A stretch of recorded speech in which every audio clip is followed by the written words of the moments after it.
But one of your rules is there is no escaping risk. And this is probably a particular problem for people who are older, retired, no longer bringing money in through their work and their labor, have X dollars of a portfolio, maybe Social Security, maybe pension. They don't want to incur risk, but you're saying there is no escaping risk. Well, the basic argument there is that inflation, which you have no control over, eats away at the value of your dollars. You may think you're being safe if you buy a bank CD or an equivalent instrument, and let's say over 10 years. But that the instrument's going to lose 30% of its value conservatively over the next 10 years. They'll have a little bit of interest to offset that. But if the dollar is worth 30%, which is roughly 2.5% per year in inflation, that's gone. You've taken a big risk by, in effect, speculating, for the want of a better word, that the dollar will remain unchanged, and it never has, and I don't think in our lifetimes it ever will, maybe sometime. But so there's the big risk. So when you look at, say, stocks and bonds, stocks at least have a fighting chance to overcome the ravages of inflation. And the way I look at it, I've got some math behind this, because with a dividend yield of stocks about 2%, and potential earnings growth should be in the range of 5%, stocks should give you about 7% over the next 10 years, gross, before cost, before anything. So that's a fairly conservative number, but I think it's realistic. And bonds should probably give you about 2.5%. So if you think about inflation, if there's 2.5% inflation, and the bond gives you 2.5%, you're doing a break-even investment over the next 10 years. And that's just, you need more than that if you're going to build a retirement fund. And if you have X dollars and you're getting 0%, and even if you're living frugally, you're still reducing the purchasing power and the actual amount of money that you have. Yeah, and importantly, we live in a way, and I've said this before, in the most difficult time to invest that I've ever seen. And the reason for that is, yes, stocks have more volatility risk. They go up and down, and bonds stay pretty steady from day to day. But you have to take into account not only the risk, but the return. And the return on stocks, I think, is, I'm close to saying destined to, but I won't go that far. I'll say highly likely with a 7% expectation, which could be right or wrong, but it's certainly very likely to beat a 2.5% almost certainty for bonds. And actually, I'm being generous to bonds, because the government bond, the 10-year Treasury, is yielding 1.6% today is all. So you got to take a little bit of risk in corporates, and I would frankly take a bigger risk in corporates. But so ask yourself this question, which is riskier for the next 10 years? That bond, which will give you a low return, but probably not very much, or the stocks, which are highly likely to give you a high return, but with volatility along the way. And for that reason, I like the idea of a balanced portfolio, some stocks and some bonds, although you have to think about it a little bit differently today with interest rates at these floor price. Money market funds are basically not even worth buying. The average yield of a money market fund is, I think, 0.2%. People should buy very short-term bond funds, my opinion, high quality, short-term bond funds instead. So there are ways to do it, but you have to look at just not volatility risk, but the entire picture of investment risk to dividend income, risk to your income. If you're giving up a 2.5%, 2% stock yield and getting only 1% from a CD or whatever it might be. There have also been a lot of people who have said, given all the uncertainties, it doesn't make sense to adhere to a buy and hold strategy anymore, that you have to be more strategic. I think in one of your books you mentioned that even Peter Bernstein in recent years has ascribed to this philosophy. Is buy and hold dead as a discipline or a strategy or tactic? Buy and hold is eternal, and there's no way around it. First, think about it this way. As a group, we investors buy and hold. All of us together own the entire stock market, and we hold it. We're trading back and forth within the market with each other. We're each trying to gain an advantage over somebody else. It's a market system that pits one investor against another, but as a group, we're buy and hold investors. So, if you want to be a stock picker, pick a stock. I wouldn't do that, but pick a stock. Somebody else, if you're right, the person that sold it to you is wrong. So I think the death knell for buy and hold is greatly overrated. Indexing, which is the ultimate buy and hold strategy, is going to still beat the average active manager, because the average active manager owns the entire market, just like the index fund does, all the managers together. So buy and hold is really, I think it's a buzzword. People are trying to think of something new to say. But I do think a very important point is, what do you mean when you say buy and hold? Because I'm a buy and holder, but that doesn't mean I buy and hold the stock market. I buy and hold the stock market and the bond market in whatever proportions appeal to me. And for me, I don't change my allocation very much, but for me, holding roughly my age, the percentage in bonds that my age is, which is getting a little bit in the old side, means I'm very conservative, buying and holding about approximately 80% of my assets in bonds, and buying and holding approximately 80% in assets in stocks. And that's a sensible theory, it's an explainable theory, when we don't really know what people mean when they say buy and hold.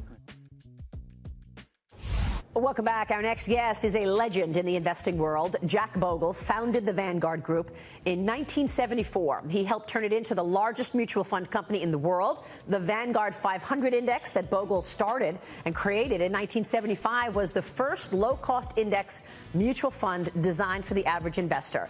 Jack, named by Fortune magazine as one of the 4 giants of the 20th century in the investment industry. He is also the best-selling author of 10 books on his life in investing. He will talk to us about his new book as well. Jack Bogle is with us this weekend, and it is good to see you, Jack. Thanks so much for joining us. My pleasure, Maria, always. So much to talk about with you. And let me start off with some news of the week. And, of course, this week we learned that household wealth reached a milestone, Jack, $100 trillion. Americans' wealth surpassed the $100 trillion mark for the first time early this year, which is an incredible number. And, of course, that has to do with stock investing. It also has to do with the price of their homes. Jack Bogle, you are the pioneer in this business. What has changed since you started Vanguard? Oh, I guess I'd start by saying everything has changed, Maria. One, the mutual fund industry is a totally different business. It's now probably 70% of the cash flow, sometimes 100% of the cash flow is going into index funds, which didn't even exist when I came in, when I started Vanguard all those years ago. And indexing is up to, I think, around 45% of equity mutual fund assets. So it's been a revolution, indexing has, and it's changed the nature of how people look at investing. And most important of all, Maria, it's made people start to think about cost. Cost is everything in this business. Because when you think about it, where are returns generated for we investors? They're generated by corporate America. They earn money, they pay dividends, they reinvest the remainder in the business, and that's where value is created. The financial markets are the way we access that value. But the financial markets don't give us all of it. They take their share first and then give us what's left, us being we investors. So anytime you can shorten that gap, bridge that gap, minimize that gap, is a good thing for the American investor. Yeah, you make a great point about cost, because people were not focused on that until you put it front and center with such low fees at Vanguard. And now you've got industry after industry trying to copy Vanguard. And whether it's the ETF industry, the index industry, or even just brokers trying to take their fees down. Is this a race to the bottom, Jack, in terms of how low fees have gone? Well, that's really a great question, Maria, because most of the fee competition, in truth, is in the ETF, exchange-traded fund area, because that's where a lot of the activity is, that's where a lot of the cash flow is, and the competition is moderate for actively managed funds, and really very, very light for what I call traditional index funds, TEFs, index funds, TIFs, I should say, index funds of the type I started back in 1975 that are bought and held together and forever. And let me explain it this way. We've changed the business, the indexing business, from an passive index held by passive investors to passive indexes held by active investors. A lot of trading goes on in ETF land, and that's not such a good thing. So that's where the competition is, because you can make money starting a little company. I call them financial buccaneers, trying to find a little hole that nobody else has filled, a little niche, if you will. And in the other, there's not much appetite in the traditional index fund business for lower cost, because, as I say, I've often said, the problem with index funds is all the darn money goes to the investors. And the mutual fund business is a business that is, people come into the fund business to make money for themselves in their management companies. They want to make money for their investors, sure, but the more the management company takes, the less the investor makes. And that's the issue, and a lot of people don't recognize that. That's why the first question is, how much is it costing you? Because it's taken, the money is coming out of your returns. Jack, how do you answer the criticism, when I saw your interview with Barron's recently, about the critics of the index fund today, saying that you're not allocating capital properly? It's because the biggest stocks make up the biggest percentage of most of the indexes, like Microsoft is 3.2% of the S&P 500, while Walmart is 0.5%. So new money going into the index fund means that these already large stocks take a proportionally more money than other stocks. So is that destabilizing? That's not only not destabilizing, Maria, it's not true.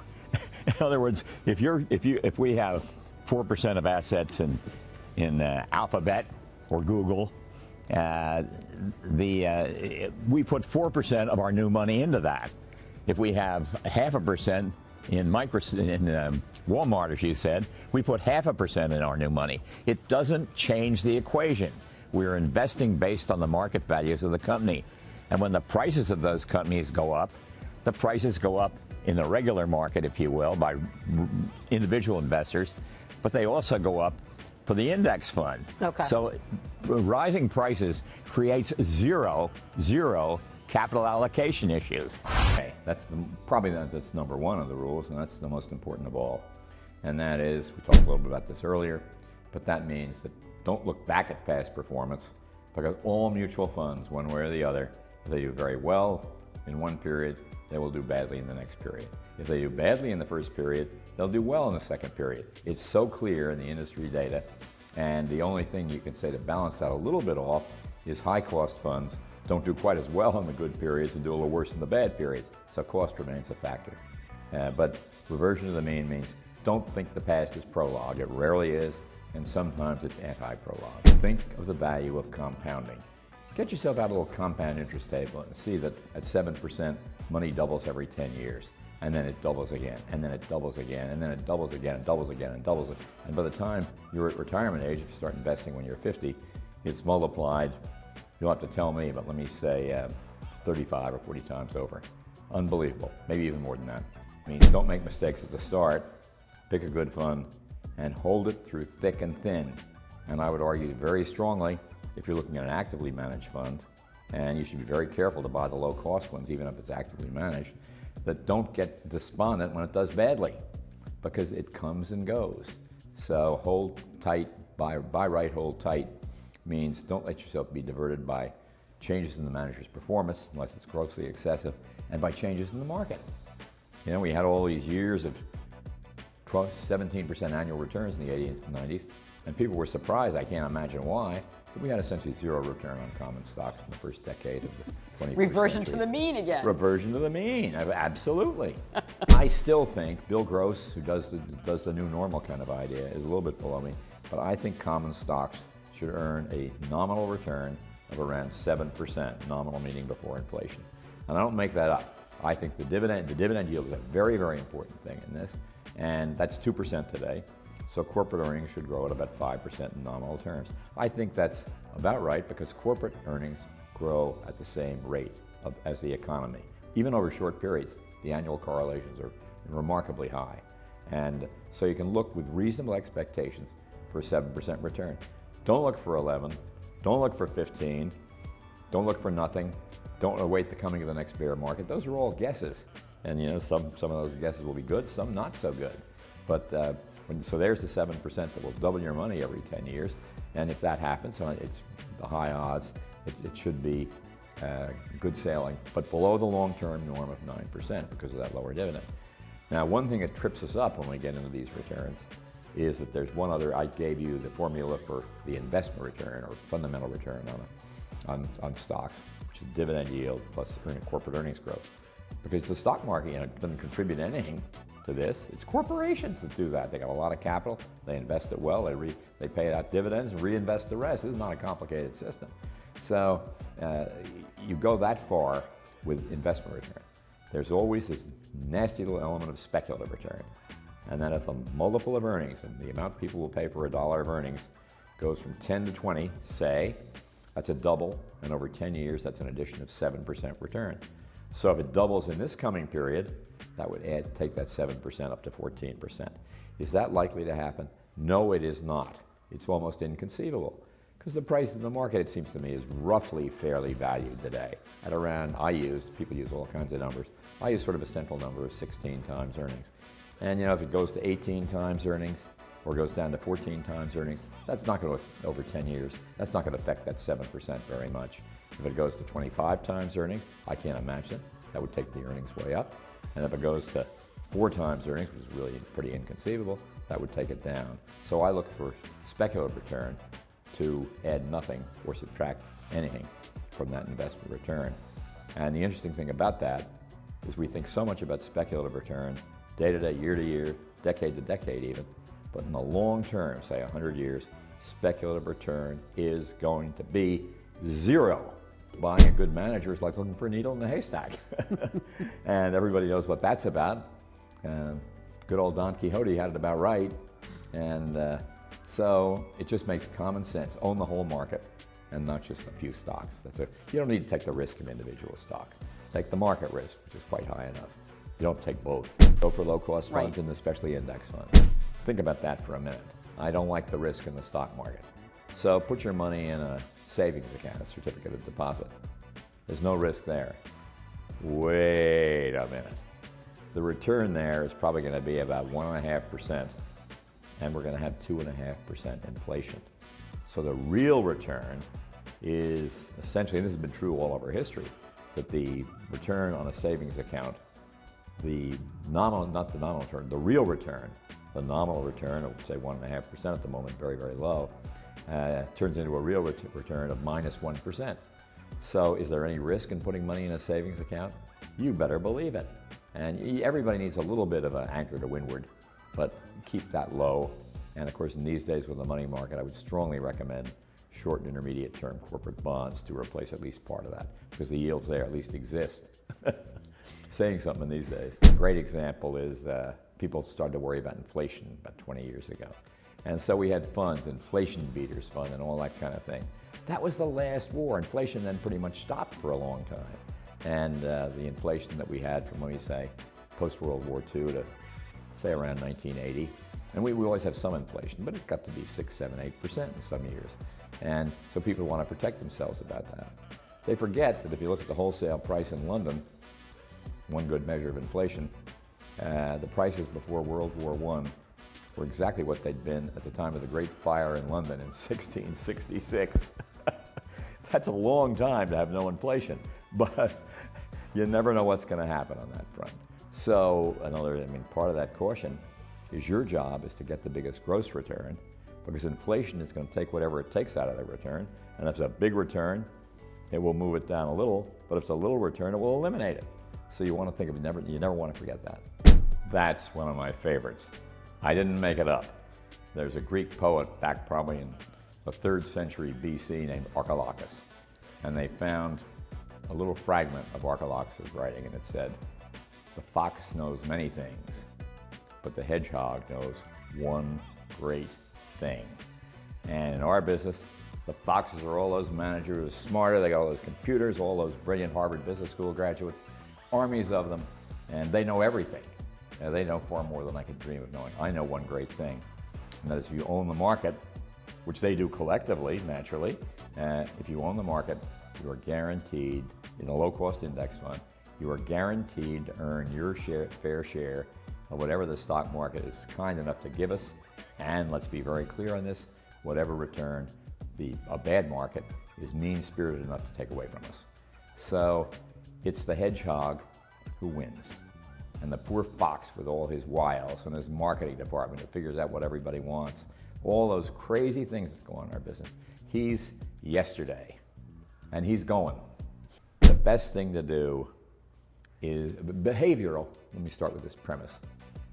Most investors, many investors, probably the majority, lose because of their own behavior and not because of how stocks and bonds do. They are trailers. They buy something that's done well and think it's going to do well in the future, and it doesn't. A whole lot of bad behavioral patterns. If they find a hot manager, they jump on the bandwagon, and that doesn't work. They just can't do it.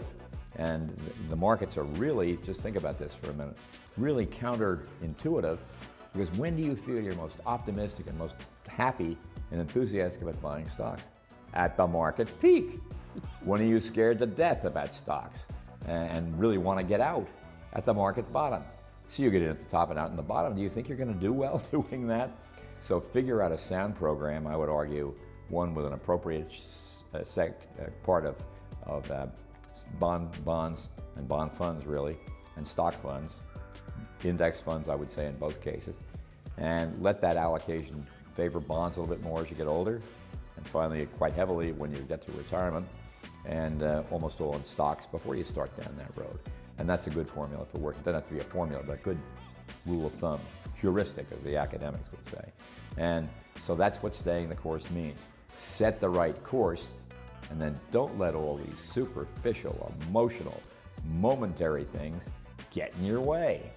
Another way of putting it is, don't do something, just stand there. Last month on Louis Rukeyser, you summed up your investment philosophy as buy everything and hold it forever. Do you still subscribe to that in light of what the market has been doing, or would you unload some things now? No, my theory is not subject to the ups and downs, the peregrinations of the stock, the unpredictable peregrinations of the stock market.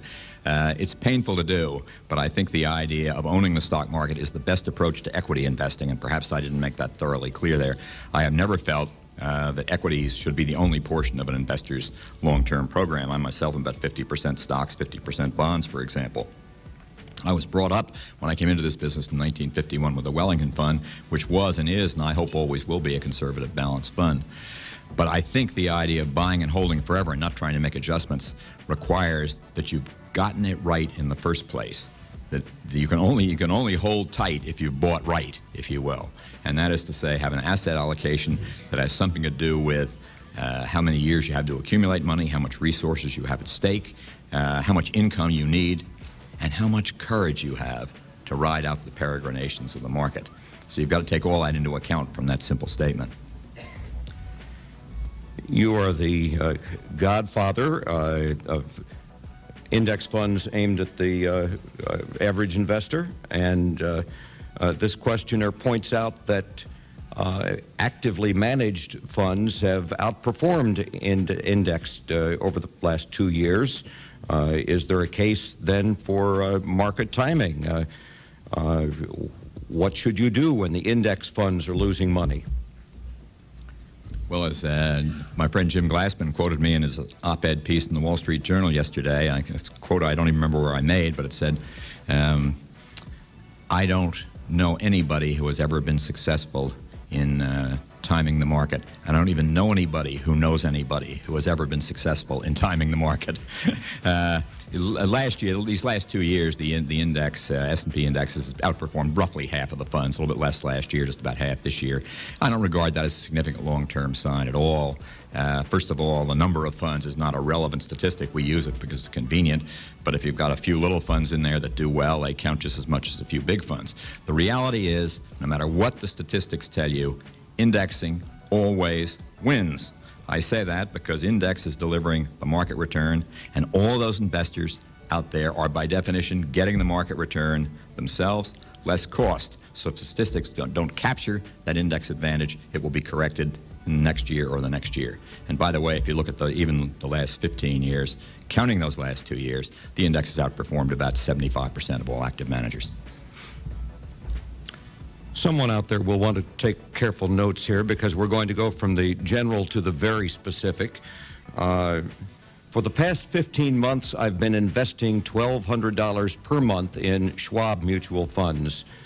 He or she doesn't say which Schwab funds. Should I continue, or is there a better place for that money these days? Well, far be it for me to get into more trouble with Mr. Schwab than I'm in already. But leaving aside the infinite variety of a stock of mutual funds they could be buying through any kind of a mutual fund marketplace like Charles Schwab's, the answer is yes, continue to invest. I've told particularly young people in the office who are really petrified by this market decline that it's the best thing that ever happens to them. And if you think about it logically, of course it's wonderful. I mean, think of, say, the young man I was talking to yesterday is probably 25 or 26 years old, and he's got the rest of his life in invest. And I said, well, let's suppose that Chris Scott, his name is. I said, let's suppose, Chris, that the market's going to end up at Jim Glassman's 36,000 by the time you retire. Do you want to be investing all your money when the Dow is at 35,000, or invest it all when it's 9,000? Just think about that for a minute. In other words, you want a long time to invest at low prices, and it's certainly a frightening advantage for those of us who have some money at work in the market today to think of this as a blessing. But it is a blessing because in the long run, investing depends on accumulating money at sound prices and not inflated prices like we have. I also think the general economy and the financial markets are well served by a return to reality. When you leave reality and depart from the laws of gravity, there's nothing but bad things that can happen, and the higher you fly, the more you fall. We flew quite high enough, and I think it's a blessing, maybe a blessing in heavy disguise, a blessing that we've come back a little bit toward the ground. Speaking of coming back toward the ground, this investor's stocks are really down. Dr. Coop, just for feet. Is that Quigley Pharmaceuticals?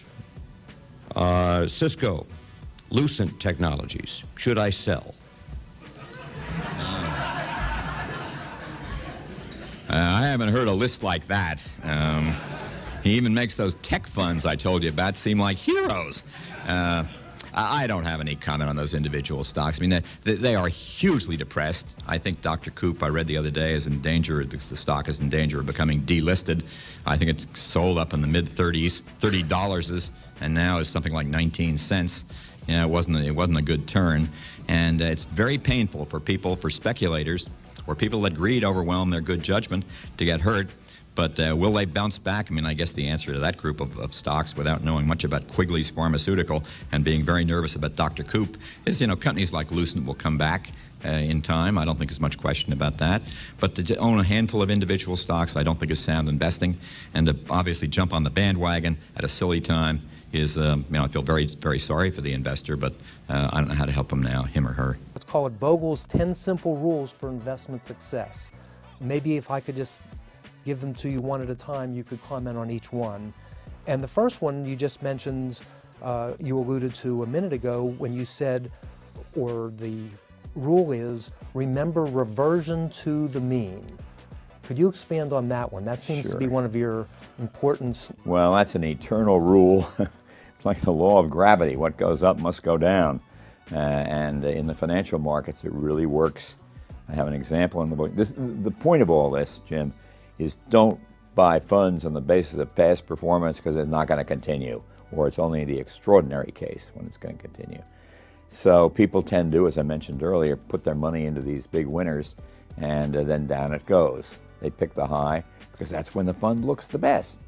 So in that part of my recommendations, recommendation one, I've taken 8 of the best known and most successful mutual funds of the modern era.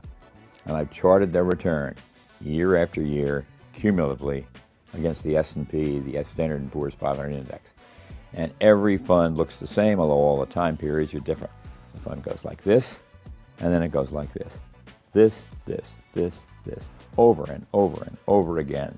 And you see this in the big winners of the age, and they go away, their managers leave, even the good managers might get fired, the bad ones retire. There just doesn't seem to be any permanent way to beat the stock market. It's all fads, fashions, particular time periods. And when, for example, growth does better than value, you want to put your money in the growth fund, and then value does better than growth. Well, these 10 funds, which I list by name in the book, and 2 of them are Vanguard funds, in fairness. This book is an attempt to be really honest, no matter how painful, and you see that same pattern over and over again.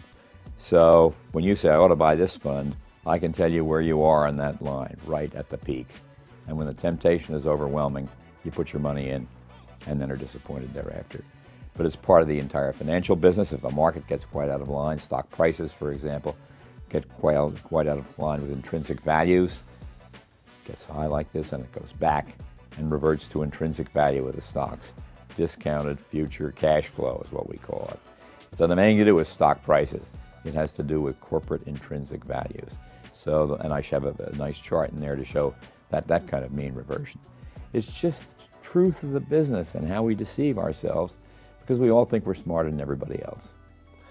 You also, or the second rule is, time is your friend, impulse is your enemy.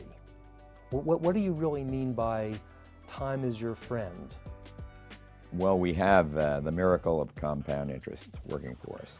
And when you invest over 20 years, 30 years, 40 years, 50 years, for today's young people, an investment lifetime is probably 70 years.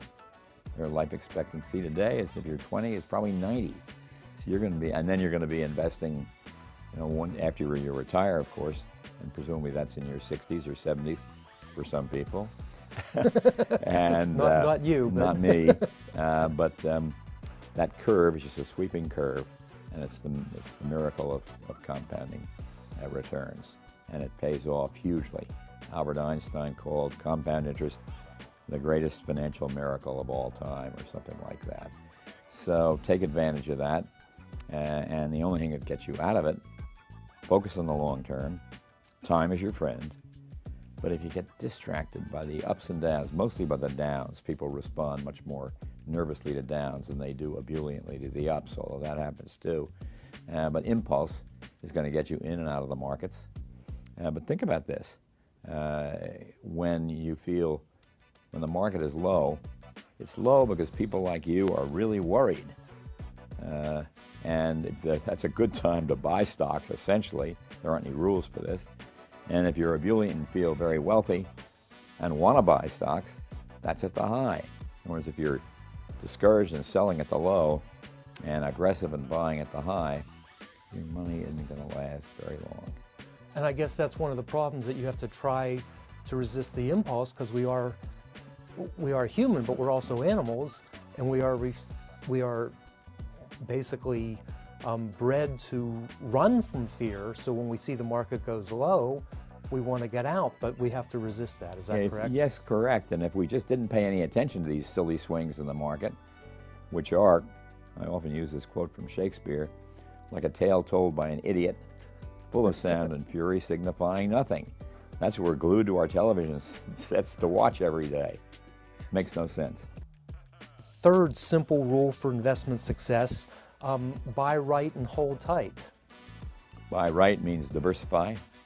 Diversify, diversify.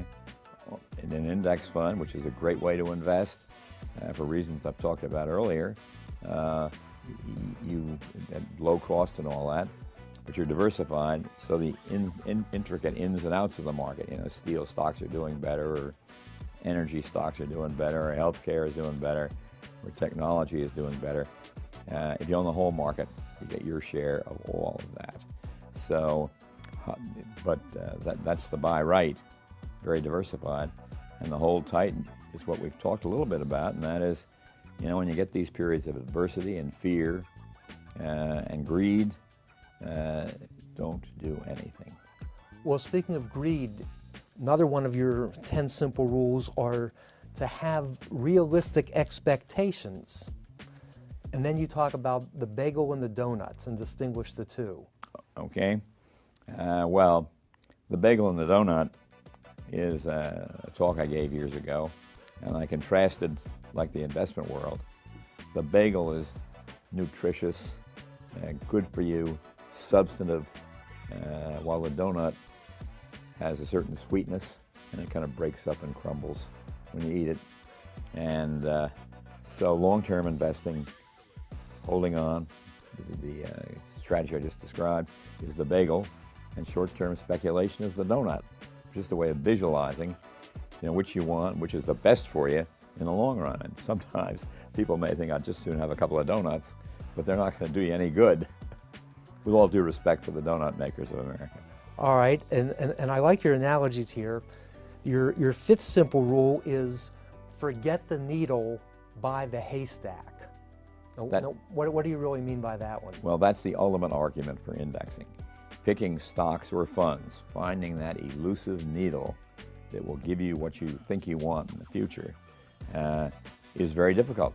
We all know the metaphor of finding a needle in a haystack. It means forget it, it's not worth trying. And I would argue the same thing here. Own the haystack means own the entire U.S. stock market or the entire world stock market. Everybody has different ideas about that. And don't do anything once you get the haystack. No more looking for needles. So Don Quixote had it just right. All right, and another one of your simple rules is to minimize the croupier's take.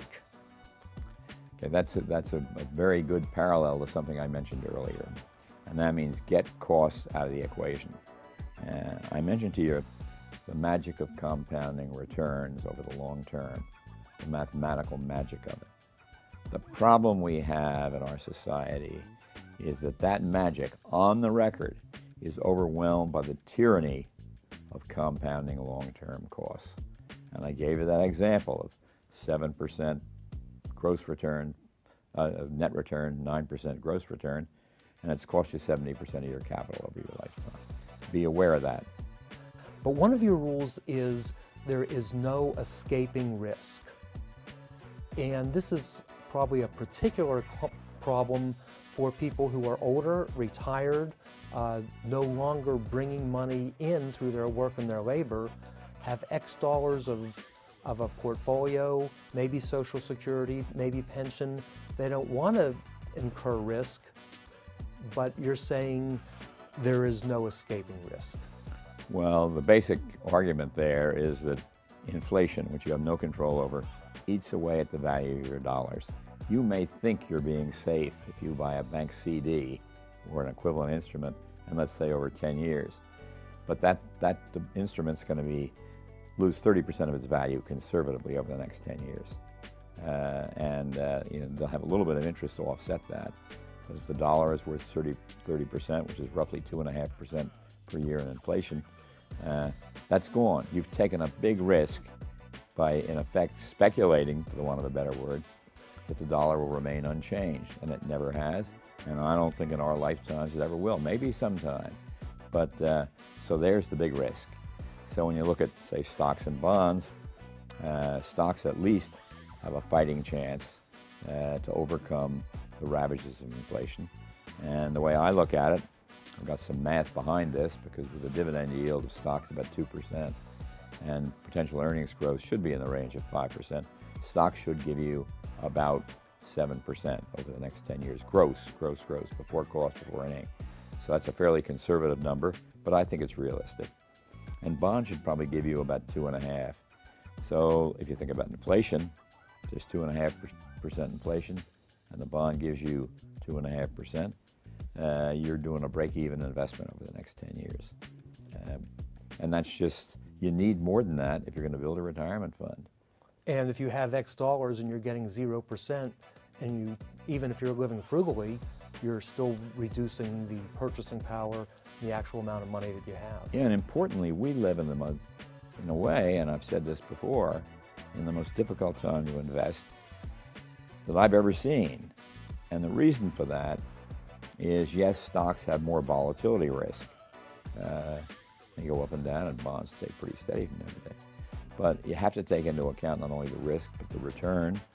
And the return on stocks, I think, is, I'm close to saying destined to, but I won't go that far. I'll say highly likely with a 7% expectation, which could be right or wrong, but it's certainly very likely to beat a 2.5% almost certainty for bonds.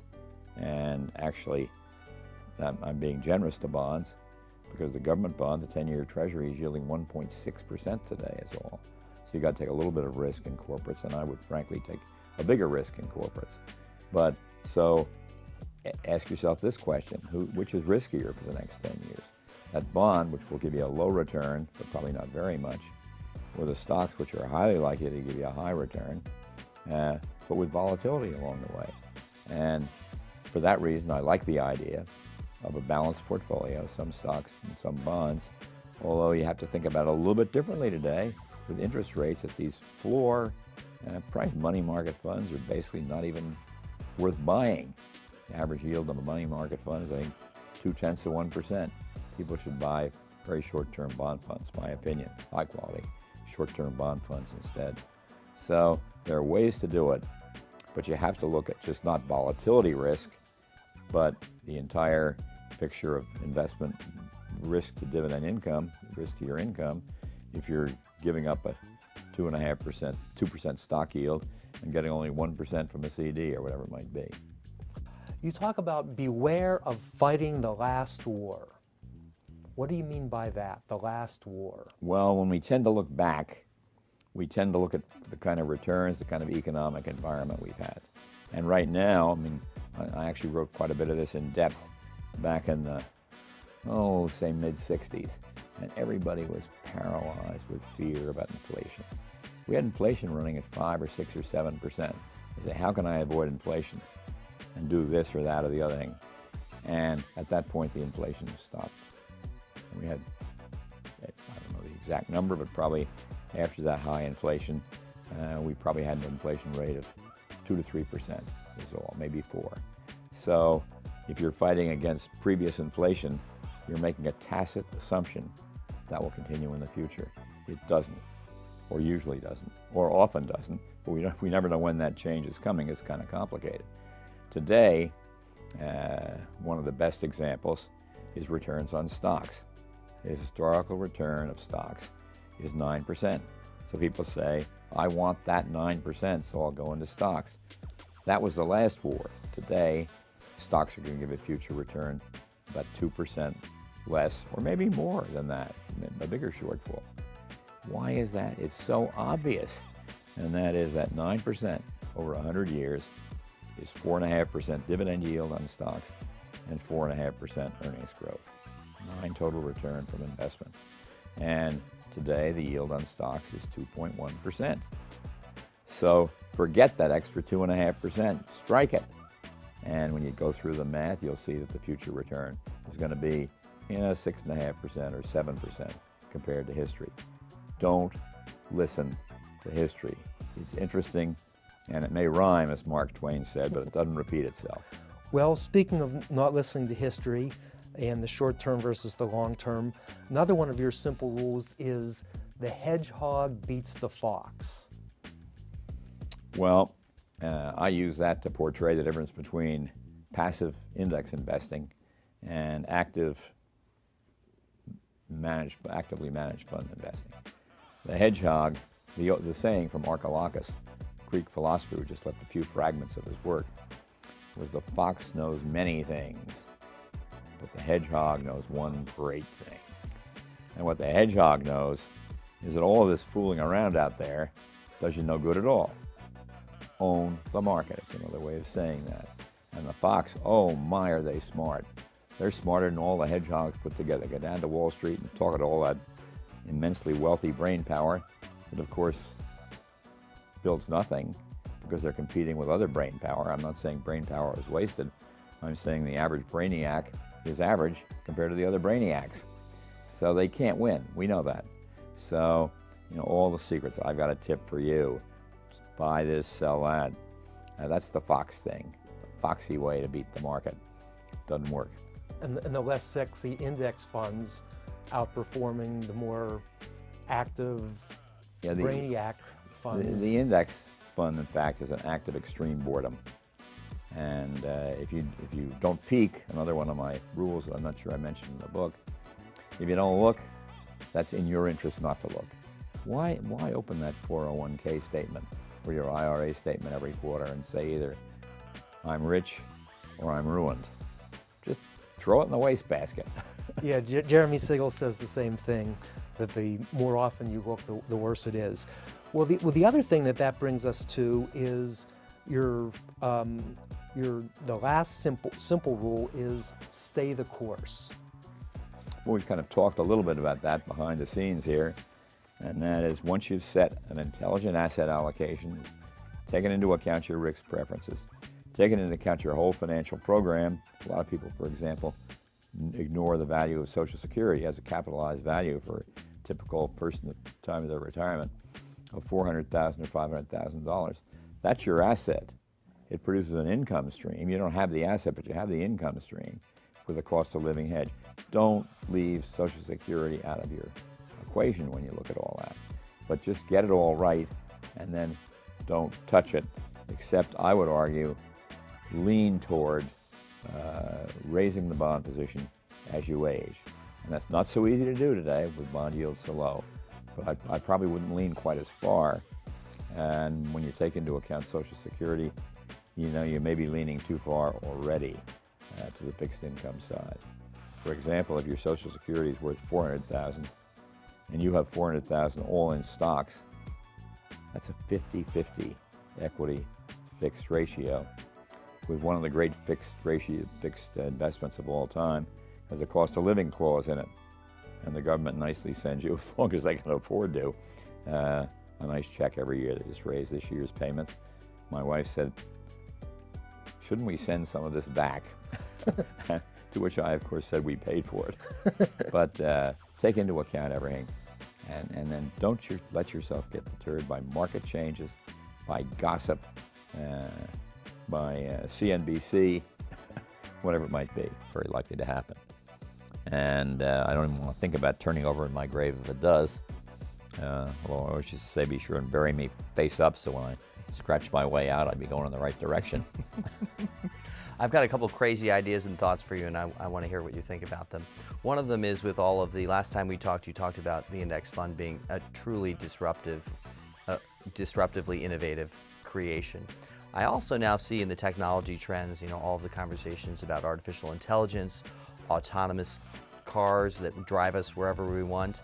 Is Vanguard really the organization, and are you the person that created the first robotic expression of investing to a world where it's possible that your 19-year-old grandchild may have all of their money managed for them by technology? They simply enter their basic data, questions that they need to answer, and then a financial car, drives all their financial decisions going forward through algorithms and personalization and automation.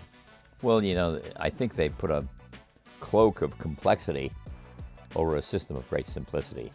You know, the big robo-advisors, Betterment and Wealthfront, aren't doing all this trading and stuff. They're giving you a decent asset allocation, and one of their claims is, I've never seen exactly how it works, but how to be very tax efficient. You know, you get a capital gain here, you take a capital loss there. And there's probably something to that, but I can't imagine it's that big and certainly not override the initial experience of setting an asset allocation. I don't think, well, I shouldn't say that. I will say this. Some people really need that. Some people really need hand-holding, and you don't get that in robo. Everybody needs a little help in asset allocation, but you can figure it out. It's not very complicated. But I mean, will Vanguard 15 years from now, will I be able to type in my information, and even though my life may change, it just navigates with my life based on the questions that I'm answering on the first day of every year? Well, not a lot changes in your life. You know, when you get older, you probably should have more bonds and less stocks. That's this age rule that we've talked about. But the fine-tuning of this, the idea you need a robo to tell you whether to be 60% in the stocks, or 61.3, or 67.8, or 70, is just silly. You know, you should probably be 60 or 70, or maybe 60 or 65 or 70, and adjust to that over time. You know, you don't have to, if you think, you know, cutting it by 10 percentage points, let's say, from 70% stocks to 60, to think you can do that as the market reaches a peak, and then get back in when the market reaches an interim low. A lot of mistakes were made. It's just crazy. Well, I guess what I'm really trying to get at is, do you think technology is going to displace? I mean, in a way, Vanguard has, you have $3.5 trillion under management and 16,000 employees. Any other company that in financial services that had $3.5 trillion under management would have many more employees than that because of the systems that they created. Haven't you created a Quakerish system of so much efficiency that could roll into financial advice and financial planning with tools that make it easier and easier for somebody to do this like they're at an ATM machine rather than sitting in a chair with somebody? We do robo here, Yeah. and it's by far the largest such, call it robo, I guess, in the industry, like $35 or $40 billion, and wealth fronts and betterments are probably maybe $10 billion between them, so we have a natural market here for people that need that service or think they need that service, and it's a little more costly because we do have a representative you can call on. You have a name that you can know and talk to, and whether people are using it a lot, I just don't know enough about what's going on there at the moment. But so you can do that here if you want to. A lot of people think they need that. But on the other hand, a couple of years ago, I was doing an informal survey of the Bogle heads, and about 225 of them come in here every fall and listen to me for a painful amount of hours. For them, not for me. I love doing it. And they're a wonderful group of people. And I said, how many of you have advisors? Raise your hand. Nobody, not one. Why give up that 1%? What about indexing the private markets? Is that possible? It would be a really logistically challenging thing to do, but to basically find a way to get equity in buy capitalization in private companies and allow people to own that fund? Well, there's really no, I mean, I guess you could sort of index that, but I don't know how you get your hands on the private market stocks. I mean, Kohlberg, Kravis is not going to give it to you, and I guess Roberts, I don't think he's around anymore. But you won't be able to access it. It's private, so you can't buy that. You're 5% of that particular private placement. And I'm not sure how good all that is anyway. The private thing is going through in great times. There's a lot of leverage in that system, and right now, with interest rates at these levels where they've been for quite a few years, it makes it very cheap to borrow and leverage a private company, and it looks like rolling off a log. It's so easy when times are good. And when times are bad, like Texas Utilities, did that $55 billion, I think, privatization, and it failed. Everybody lost their money. There's no easy way. This is a hard business. So the best way to win is to own everything and hang on to it through Warren Buffett's favorite holding period. And Warren Buffett, as you know, puts his money where his mouth is and has his trust for his wife 90% invested in the Vanguard's S&P 500 index fund. What do you think can be done to get more women to invest around the world?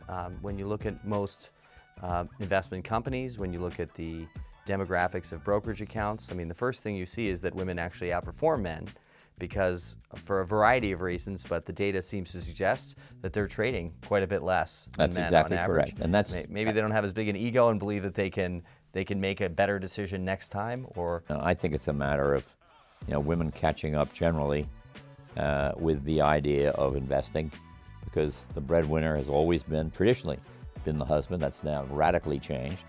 And here at Vanguard, I think roughly 50% of our crew members and 50% of the managers and 50% of the next level up are women. And so the distinction is kind of vanishing, and I think that's good. What about children in investing? Did your kids grow up with you giving them investing principles and they put a little savings aside? Well, what I do is I do it for them. I don't get into that. I put away money to educate them, and then of course I was making enough money to educate them later on. So they all have Vanguard Balanced Index Fund, and in a trust. I don't know how much is in it, and I've basically am the type of parent that was much more concerned about them observing what I actually did rather than what I said. So, and the two boys are in the investment business, and at least one of my daughters is totally knowledgeable about it. She's always the treasurer of a school or whatever she's doing. She's a very active young woman. Well, not so young, she'll be 60 this year. What does that make me? I don't even want to get into it. But But I've never said, now we're going to talk about lessons. Maybe I should have. Sometimes I wonder. But it's more osmosis. Can we close with a story maybe that comes to mind of a client, a Vanguard customer that's memorable to you?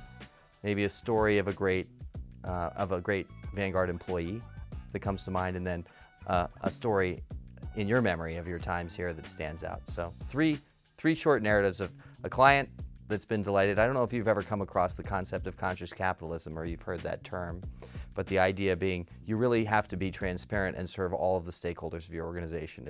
If it gets imbalanced and one is getting a much better advantage than the other, things will wobble and that structure will start to fall. You'll lose the integrity of your organization. So in a consciously capitalistic way, can you tell a story of a great client story, a great employee story, and a story from your experience?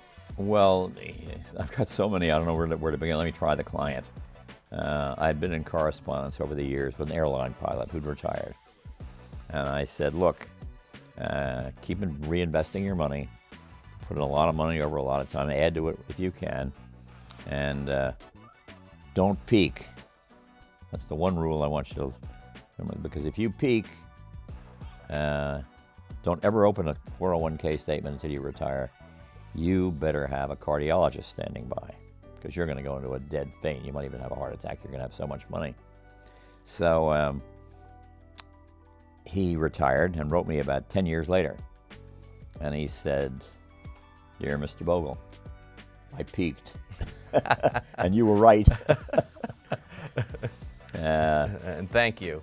And thank you, sure. Employee story.